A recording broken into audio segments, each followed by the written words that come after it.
Hello everyone, Yuji here, bringing you some interesting findings from my testing of the new Diminishing Returns System that was implemented in OB61.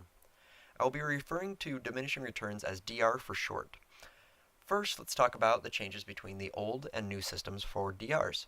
The old system was called strongest wins. It only took the strongest value from a certain attribute. For example, let's say one player applies Cauterize 1 and another applies Cauterize 2.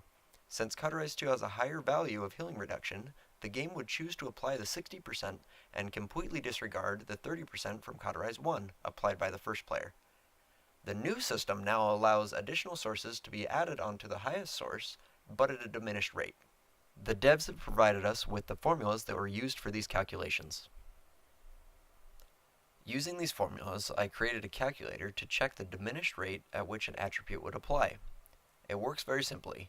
First choose the attribute you want to test, then find the highest value that would be applied and place it in the single section. After that, add up all sources that would be applied for your attribute of choice. Remember to check your abilities, decks, and items purchased in match before adding them to the total section. The calculator will then use the values you've provided and display the final diminished value. My plan was to make this video to teach you how to use this calculator. However, during my tests, I discovered that there are some issues with the new DR system. With that being said, let's get into my first test. Here's my deck for Talus. As you can see, the card Primeval Might 3 gives 24% lifesteal. This first test is with no life rip. You'll see that I gained 26 health from my 110 damage that I dealt there. Second one here is with life rip 1. You'll see that it's 37 health. Let them get on a rampage? Come on! And here's life rip 2.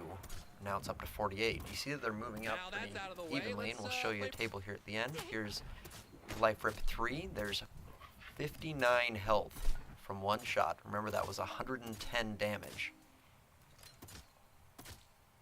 So I did the same test with Tyra, with her legendary that gives her 30% life still, and Genos with his card that gives him 32% life still. And you'll see that across the board, it goes up 10% for every life rip. There's no diminishing as was stated in this new system. This next test will be showing cooldown reduction.